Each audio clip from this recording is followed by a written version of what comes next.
नमस्कार, डेली 24 भारत देख रहे हैं आप। मैं हूं आपके साथ साहिल धुलिया। बुलेटिन की शुरुआत करेंगे। ग्रेटर नोएडा प्राधिकरण ने अवैध अतिक्रमण और अवैध कॉलोनियों के खिलाफ बड़ी कार्रवाई करते हुए खोदना खुर्द क्षेत्र में बुलडोजर चलाया है। प्राधिकरण की टीम ने करीब 6000 वर्ग मीटर जमीन को अतिक्रमण मुक्त कराया है, जिसकी अनुमानित कीमत लगभग 12 करोड़ रुपए बताई जा रही है। अधिकारियों के मुताबिक कुछ कॉलोनाइजर इस जमीन पर अवैध प्लॉटिंग की तैयारी कर रहे थे। कार्रवाई ग्रेटर नोएडा प्राधिकरण के सीईओ एनजी रवि कुमार के निर्देश पर भूलेख और परियोजना विभाग की संयुक्त टीम की तरफ से की गई। तो प्राधिकरण ने स्पष्ट किया है कि अधिसूचित क्षेत्र में बिना अनुमति किसी भी प्रकार का निर्माण या अवैध कॉलोनी विकसित करने की अनुमति नहीं दी जाएगी और ऐसे मामलों में आगे भी सख्त कार्रवाई जारी रहेगी। साथ ही लोगों से अपील की गई है कि किसी भी जमीन या प्लॉट की खरीदारी से पहले प्राधिकरण से उसकी पूरी जानकारी जरूर प्राप्त करें, ताकि अवैध कॉलोनियों में निवेश कर आर्थिक नुकसान से बचा जा सके। तो मुजफ्फरनगर में चकबंदी विभाग के खिलाफ किसानों का गुस्सा खुलकर सामने आ गया है। भारतीय किसान यूनियन के नेतृत्व में सैकड़ों किसानों ने सोमवार को चकबंदी कार्यालय पहुंचकर प्रदर्शन किया और कार्यालय परिसर में ही अनिश्चितकालीन धरना शुरू कर दिया। किसानों ने कार्यालय के दरवाजे बंद कर दिए और वहीं डेरा डाल दिया। धरने को लंबा चलाने के लिए किसानों ने मौके पर बिस्तर, भोजन और अन्य जरूरी व्यवस्थाएं भी कर ली हैं। प्रदर्शन के दौरान कार्यालय में तैनात कर्मचारी और अधिकारी मौके से नदारद दिखाई दिए। भारतीय किसान यूनियन के एनसीआर अध्यक्ष विकास शर्मा ने चकबंदी विभाग पर गंभीर आरोप लगाते हुए कहा कि जिले भर के किसान विभाग की कार्यप्रणाली से परेशान हैं। उन्होंने आरोप लगाया है कि कई गांवों में चकबंदी के दौरान किसानों के साथ अन्याय हुआ है। सड़क और जमीन के निर्धारण में अनियमितताएं बरती गई हैं और रिश्वतखोरी के आरोप भी लगाए गए। विकास शर्मा ने कहा है कि जब तक किसानों की समस्याओं का समाधान नहीं होगा तब तक धरना जारी रहेगा। किसानों का कहना है कि वो लंबे संघर्ष के लिए तैयार हैं और प्रशासन को उनकी मांगों पर गंभीरता से विचार करना होगा। फिलहाल चकबंदी कार्यालय परिसर में किसानों का धरना जारी है और प्रशासन पूरे घटनाक्रम पर नजर बनाए हुए है। आज यहाँ चकबंदी दफ्तर पर हमारा धरना प्रदर्शन है निश्चित काल के लिए, क्योंकि पूरा ही जिला चकबंदी से त्रस्त है। इन्होंने पूरे जिले को लूट मचाया। यहाँ कोई सुनने के लिए तैयार है नहीं। अगर यहाँ डिप्टी से बात करे तो डिप्टी बतावे कि डीएम साहब का भाई इसमें तो फोन आ रहा, डीडीसी को बतावे और डीएम साहब का फोन बतावे। ये डीएम साहब को भी दिन में को 10 बार बेचने का काम कर रहे हैं। 2-2 लाख रुपए में इन्होंने डीएम को बेच दिया। पूर्व बाल्यान के किसान ने आत्महत्या करी, वहां गरीबों को आज तक उनके चेक नहीं मिले। इनके खिलाफ कराओगे हम 302 का मुकदमा दर्ज आज। जो किसान ने आत्महत्या करी इनके कारण हुई आत्महत्या किसान की। ये बमिलने में इनका यही हाल है, पिपलसा में यही हाल है, रोड़ी हरजीपुर में यही हाल है, आपके मथुरा में इनका यही हाल है। कोई छोड़ दिया नहीं। सिमरती में यही हाल है इनका। कोई गांव उन्होंने छोड़ दिया नहीं। एक यहाँ कोई है कर्मचारी इनका चकबंदी का ही, उसने किसान को अपने ऑफिस बुलाया, 4 लाख रुपए उस पर रिश्वत मांगे। अगर उसने मना कर दी, सहनदार है वो। अगर उसने मना कर दी, उसके अलावा मारपीट करी, धक्के देकर ऑफिस से बाहर निकालने का काम करा। इतनी तानाशाही इस जिले में हमें तो मंजूर है नहीं जो इस जिले में इस तरह की तानाशाही होगी। ये आज यहाँ चकबंदी दफ्तर पर हमारा धरना प्रदर्शन है निश्चित काल के लिए, क्योंकि पूरा ही जिला चकबंदी से त्रस्त है। इन्होंने पूरे जिले को लूट मचाया।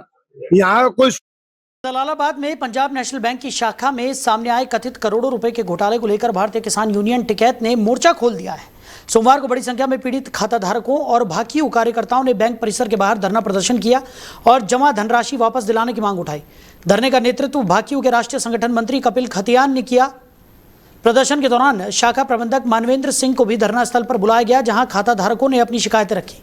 पीड़ितों का आरोप है कि बैंक मित्र द्वारा की गई कथित धोखाधड़ी के कारण उनकी जीवन भर की जमा पूंजी प्रभावित हुई है और अब तक उन्हें कोई ठोस समाधान नहीं मिला है। भाकियू नेताओं ने मामले की निष्पक्ष और उच्च स्तरीय जांच की मांग करते हुए दोषियों के खिलाफ बड़ी कार्रवाई की मांग उठाई। इस दौरान lead district manager Anil Kumar ने प्रदर्शनकारियों को आश्वासन दिया कि मामले की जांच विभिन्न स्तरों पर जारी है और पीड़ितों को न्याय दिलाने के लिए आवश्यक कदम उठाए जा रहे हैं। धरने के अंत में भाकियू ने चेतावनी दी कि अगर 3 दिन के अंदर ठोस कार्रवाई नहीं हुई तो आंदोलन को और व्यापक रूप दिया जाएगा। हम जलालाबाद पंजाब नेशनल बैंक के सामने बैठे हैं और यहाँ एक नहीं बल्कि सैकड़ों लोगों के साथ में एक बड़ा स्कैम, बड़ा घोटाला है। करोड़ों रुपए का घोटाला है और ये एक आदमी मिलकर नहीं कर सकता, बल्कि इसमें पंजाब नेशनल बैंक के सभी अधिकारी कर्मचारी संलिप्त हैं। अभी हमारे पास मैनेजर साहब बैठे हैं और एलडीएम साहब ने आश्वासन दिया है 10-15 मिनट में एलडीएम साहब हमारे बीच में आएंगे और हम चाहते हैं कि इनका 100% समाधान हो। जब तक समाधान नहीं होगा किसान यूनियन यहाँ इनके सपोर्ट में, इनके साथ है, कंधे से कंधा मिला करके इनकी लड़ाई लड़ने का काम। शाखा में जो ग्राहकों के साथ हुआ है घटना, उसके कारण हम लोग यहाँ इकट्ठे हुए हैं। इनकी बातों को समझा और समझ के जो बात समझ में आ रही है कि जो ग्राहक थे वो अंकुर को जानते थे और अंकुर ने इनके विश्वास का बहुत बड़ा धोखा उठाया है। उसने इन लोगों के विश्वासघात किया है। ब्रांच के स्टाफ की गलती ये है कि ब्रांच के स्टाफ ने अंकुर को अंदर बैठने की अनुमति दे दी, या वो बैठा था तो भी उसको मना नहीं किया, और ये बैंक की बिल्कुल गलती है उस स्टाफ की। उस स्टाफ के विरुद्ध बिल्कुल कार्रवाई की जाएगी। उसमें से कुछ स्टाफ को सस्पेंड करने की प्रक्रिया चालू हो गया है, अंकुर भी अरेस्ट हो गया है, और वीडियो रिकॉर्डिंग हमारे पास 6 महीने का उपलब्ध है। उसके आधार पर जांच करके टुकड़े टुकड़े में, चूंकि सारे कस्टमर को एक साथ देखना संभव नहीं है, इसलिए 20-20 के टुकड़े में उनको बुला करके जांच की जाएगी, और जिसका भी पाया जाएगा कि नहीं उसे पैसे दिया है उसको पैसा दिया जाएगा बैंक की तरफ से। मुजफ्फरनगर के तितावी थाना क्षेत्र के ग्राम माड़ी में पुलिस ने बड़ी कार्रवाई करते हुए 13 बंधक मजदूरों को मुक्त कराया है। बताया जा रहा है कि इन मजदूरों से कथित रूप से बंधक बनाकर डोना पत्तल बनाने का काम कराया जा रहा था। मामले की जानकारी मिलने पर एसपी देहात अक्षय महाडिक के नेतृत्व में भारी पुलिस बल ने मौके पर छापेमारी की। पुलिस की कार्रवाई के दौरान इलाके में हड़कंप मच गया। आरोप है कि गांव के एक पूर्व प्रधान के भतीजे की तरफ से मजदूरों को बंधक बनाकर रखा गया था। हालांकि पुलिस की छापेमारी की भनक लगते ही आरोपी मौके से फरार हो गया। पुलिस ने सभी मजदूरों को सुरक्षित मुक्त कराकर उनके बयान दर्ज करने की प्रक्रिया शुरू कर दी है। वहीं फरार आरोपी की तलाश में पुलिस लगातार दबिश दे रही है। अधिकारियों का कहना है कि मामले की गहन जाँच की जा रही है और जाँच के आधार पर आगे की वैधानिक कार्रवाई की जाएगी। इस कार्रवाई के बाद इलाके में चर्चाओं का माहौल है और पुलिस पूरे मामले पर नजर बनाए हुए है। वहीं हापुड़ जनपद की गढ़मुक्तेश्वर विधानसभा के गांव रझेड़ा और अल्लीपुर में आयोजित पीडीए पंचायत के दौरान समाजवादी पार्टी के वरिष्ठ नेता पदम सिंह जाटव ने ग्रामीणों से संवाद कर पार्टी की नीतियों और पीडीए यानी पिछड़ा, दलित और अल्पसंख्यक एकता का संदेश दिया। इस दौरान उन्होंने समाज के सभी वर्गों को साथ लेकर चलना ही समाजवादी पार्टी की प्राथमिकता है और पीडीए की मजबूती से सामाजिक न्याय तथा समान भागीदारी को और बल मिलेगा, ये बयान दिया। पंचायत के दौरान पदम सिंह जाटव ने ग्रामीणों की समस्याओं को गंभीरता से सुना और उन्हें प्राथमिकता के आधार पर उठाने का आश्वासन भी दिया। उन्होंने कहा कि जनता की आवाज़ को मजबूती से उठाना और क्षेत्र के विकास से जुड़े मुद्दों को आगे बढ़ाना उनकी प्रतिबद्धता है। कार्यक्रम में बड़ी संख्या में ग्रामीणों और पार्टी कार्यकर्ताओं ने हिस्सा लिया। इस दौरान क्षेत्र की विभिन्न समस्याओं, विकास कार्यों और सामाजिक मुद्दों पर चर्चा की गई। ग्रामीणों ने भी अपनी मांगे और सुझाव रखे जिन पर सकारात्मक कार्रवाई का भरोसा दिलाया गया। कार्यक्रम में मौजूद पार्टी पदाधिकारियों और कार्यकर्ताओं ने संगठन को मजबूत करने, साथ ही पीडीए की विचारधारा को जन जन तक पहुंचाने का संकल्प लिया। वहीं नोएडा में सार्वजनिक स्थानों पर शराब पीने वालों के खिलाफ पुलिस का विशेष अभियान लगातार जारी है। इस क्रम में थाना फेज 1 और थाना सेक्टर 58 पुलिस ने संयुक्त कार्रवाई करते हुए सार्वजनिक स्थानों पर शराब का सेवन कर रहे 102 लोगों के खिलाफ कार्रवाई की है। पुलिस के अनुसार सभी आरोपियों के विरुद्ध भारतीय न्याय संहिता की धारा 292 के तहत चालान किया गया है। पुलिस अधिकारियों का कहना है कि सार्वजनिक स्थानों पर शराब पीने से कानून व्यवस्था और आम लोगों की सुविधा प्रभावित होती है, इसलिए ऐसे लोगों के खिलाफ लगातार अभियान चलाया जा रहा है। नोएडा जोन पुलिस ने स्पष्ट किया है कि भविष्य में भी इस तरह की कार्रवाई जारी रहेगी। साथ ही लोगों से अपील की गई है कि वो सार्वजनिक स्थानों पर शराब या अन्य नशीले पदार्थों का सेवन न करें और कानून का पालन करें। पुलिस का कहना है कि सार्वजनिक व्यवस्था बनाए रखने के लिए किसी भी तरह की लापरवाही बर्दाश्त नहीं की जाएगी। वहीं मुजफ्फरनगर में पुलिस और एक कुख्यात बदमाश के बीच हुई मुठभेड़ में बड़ी सफलता पुलिस के हाथ लगी है। नाबालिग लड़कियों के अपहरण और दुष्कर्म जैसे गंभीर मामलों में वांछित 25,000 रुपए का इनामी बदमाश सतपाल उर्फ सत्तू पुलिस की गोली लगने से घायल हो गया। इस कार्रवाई के दौरान बदमाश की ओर से की गई फायरिंग में सब इंस्पेक्टर अजय गौड़ और सिपाही अंकित चौधरी भी घायल हो गए, जिन्हें उपचार के लिए अस्पताल में भर्ती कराया गया है। पुलिस के अनुसार 4 दिन पहले एक नाबालिग लड़की के अपहरण के मामले में आरोपी फरार हो गया था, तभी से उसकी तलाश की जा रही थी। सूचना मिलने पर थाना सिविल लाइन पुलिस ने बामनहेड़ी गांव के पास घेराबंदी की। खुद को गिरता देख आरोपी ने पुलिस टीम पर फायरिंग शुरू कर दी। जवाबी कार्रवाई में पुलिस की गोली लगने से सतपाल घायल हो गया और उसे गिरफ्तार कर लिया गया। जांच में सामने आया है कि आरोपी सतपाल उर्फ सत्तू पर हत्या, लूट, डकैती, रंगदारी और दुष्कर्म समेत 2 दर्जन से अधिक आपराधिक मुकदमे दर्ज हैं। वो फरवरी महीने में पंजाब की जेल से फरार हो गया था। इतना ही नहीं, हरियाणा, पंजाब, उत्तर प्रदेश और उत्तराखंड की पुलिस भी उसकी तलाश कर रही थी। वहीं बुलंदशहर के सरकारी अस्पताल की बद इंतजामी एक बार फिर सवालों के घेरे में है। खुर्जा स्थित सूरजमल जाटिया अस्पताल से सामने आई तस्वीरों ने स्वास्थ्य व्यवस्था की पोल खोलकर रख दी है। सोशल मीडिया पर वायरल हो रहे वीडियो में मरीजों और उनके परिजनों की परेशानी साफ दिखाई दे रही है। दरअसल अस्पताल में एक महिला मरीज को स्ट्रेचर तक उपलब्ध नहीं कराया गया। मजबूर होकर परिजनों को महिला के हाथ और पैर पकड़कर उसे अस्पताल के अंदर ले जाना पड़ा। वायरल वीडियो में साफ देखा जा सकता है कि महिला मरीज को 4 लोग लेटाकर ले जा रहे हैं और वहीं एक अन्य वीडियो में एक मरीज को गोद में उठाकर ले जाते हुए तीमारदार नजर आ रहे हैं।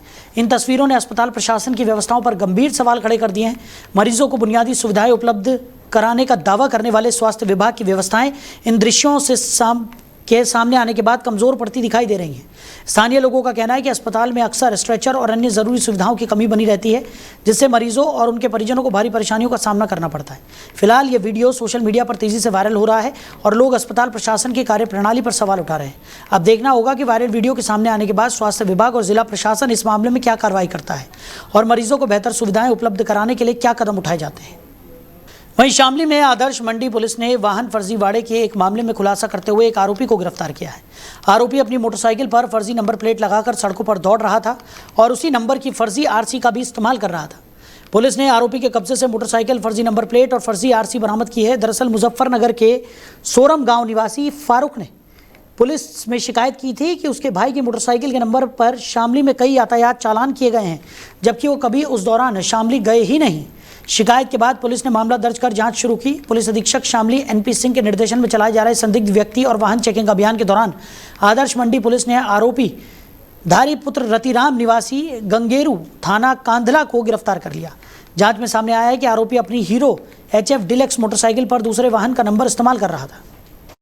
वहीं शामली में अवैध शराब के खिलाफ चलाए जा रहे अभियान के तहत कैराना पुलिस को एक और सफलता मिली है। थाना कैराना पुलिस ने कार्रवाई करते हुए एक युवक को गिरफ्तार किया है, जिसके कब्जे से 5 लीटर अवैध कच्ची शराब बरामद की गई है। पुलिस के अनुसार जनपद में अवैध शराब के निर्माण, बिक्री और तस्करी में शामिल लोगों के खिलाफ लगातार अभियान चलाया जा रहा है। इस क्रम में पुलिस अधीक्षक शामली NP सिंह के निर्देश पर थाना कैराना पुलिस ने विशेष चेकिंग और कार्रवाई के दौरान आरोपी को गिरफ्तार किया। गिरफ्तार आरोपी की पहचान वाजिद पुत्र इरशाद निवासी मोहल्ला खेलकला थाना कैराना के रूप में हुई है। पुलिस ने उसके कब्जे से 5 लीटर कच्ची शराब बरामद की है। बरामदगी के आधार पर आरोपी के खिलाफ संबंधित धाराओं में मुकदमा दर्ज कर लिया गया है और आगे की वैधानिक कार्रवाई की जा रही है।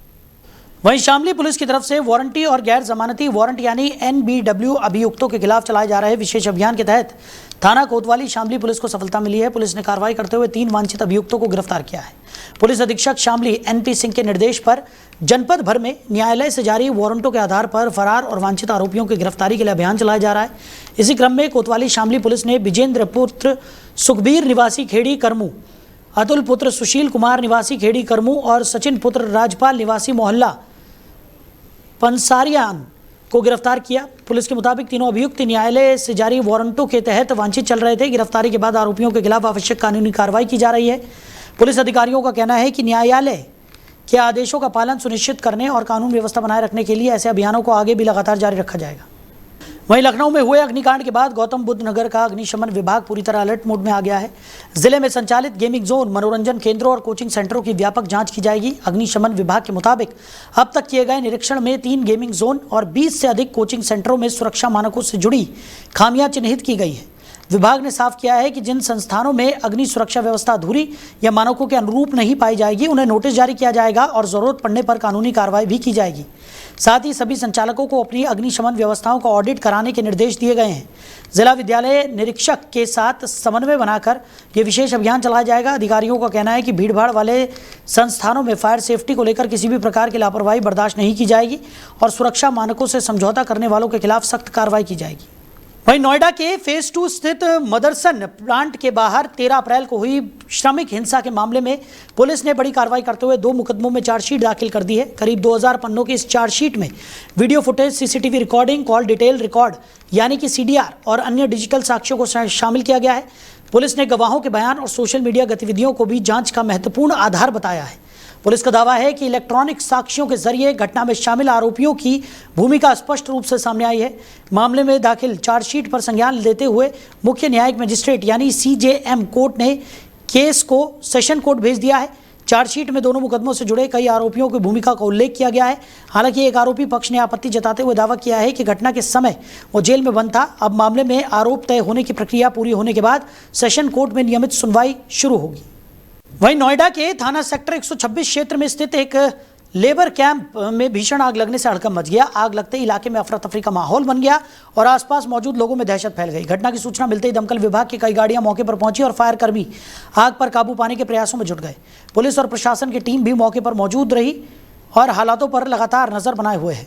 शुरुआती जानकारी के मुताबिक आग लेबर कैंप के भीतर लगी। हालांकि आग लगने के कारणों का अभी तक पता नहीं चल सका है। दमकल विभाग की टीम आग को फैलने से रोकने और पूरी तरह बुझाने के लिए लगातार राहत और बचाव कार्यों में लगी हुई है। फिलहाल किसी के हताहत होने की सूचना नहीं है। आग लगने के कारणों की जांच की जा रही है और स्थिति पर प्रशासन की नज़र बनी हुई है।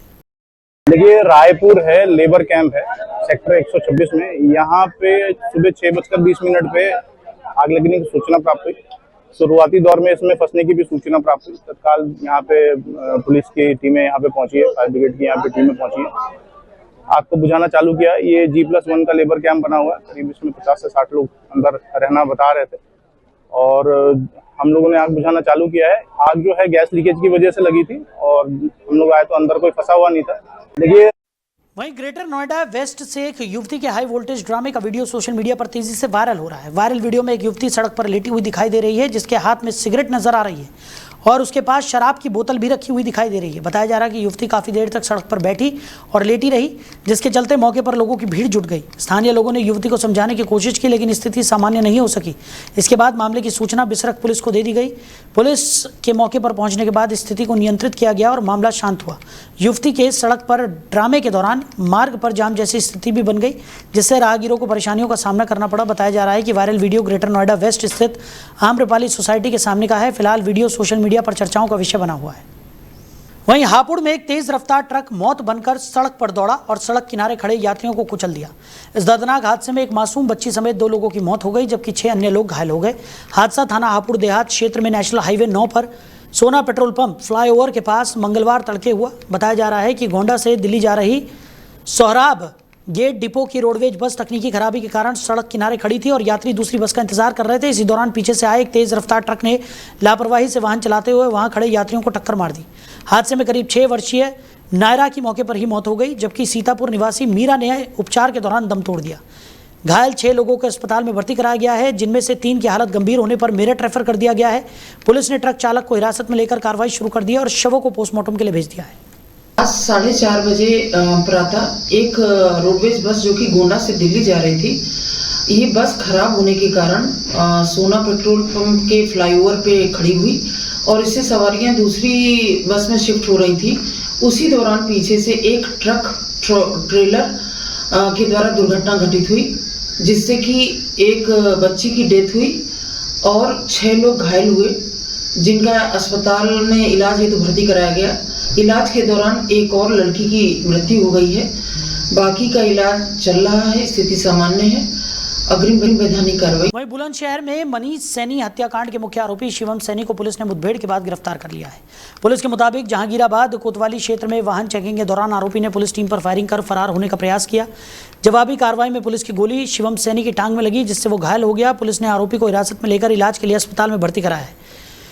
पुलिस के अनुसार आरोपी के कब्जे से एक तमंचा, कारतूस, खोखा और बाइक बरामद की गई है। बताया जा रहा है कि 2 दिन पहले शराब पार्टी के दौरान मनीष सैनी की गोली मारकर हत्या कर दी गई थी, जिसके बाद से पुलिस मुख्य आरोपी की तलाश में जुटी हुई थी।